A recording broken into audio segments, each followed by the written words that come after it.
Hello folks, welcome to the channel. If you have encountered Windows has stopped this device because it reported problems code 43, then watch this video for the solution. Now the first thing we need to know is that this error occurs in two scenarios. One is if you plug a device into the system to the USB port, and the second one is if your graphics card driver is corrupted. So the solution is to, if it's a USB device, then disconnect the USB device and restart the computer, and then plug in the USB device again, and this error should disappear. If it doesn't, then we will have to go to device manager,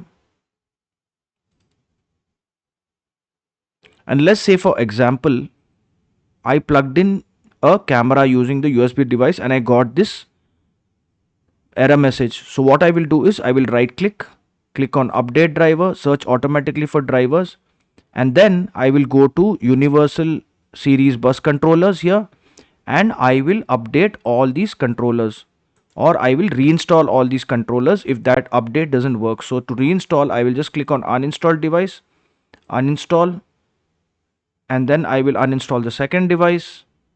I will click on uninstall, and then after I uninstall all these devices, I'll click on universal series bus controllers and click on action and click on scan for hardware changes, and you can see that it has reinstalled the driver. If you want to update the driver, you just have to right click on it, click on update driver, search automatically for drivers, and then after that we need to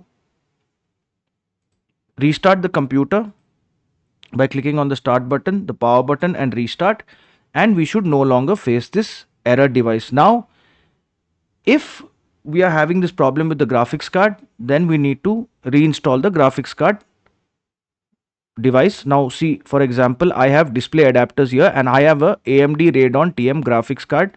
So first I will go to the, I look for the browser, and in the search button I will look for AMD. So this is the graphics card I have. If you're having an Intel, then you need to download the Intel driver.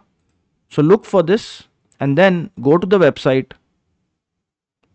click on download Windows drivers,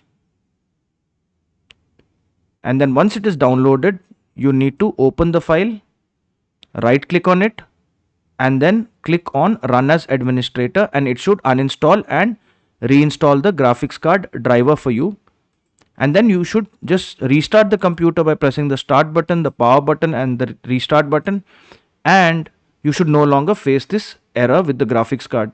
If this video helped you, then kindly subscribe to the channel. Enjoy your day.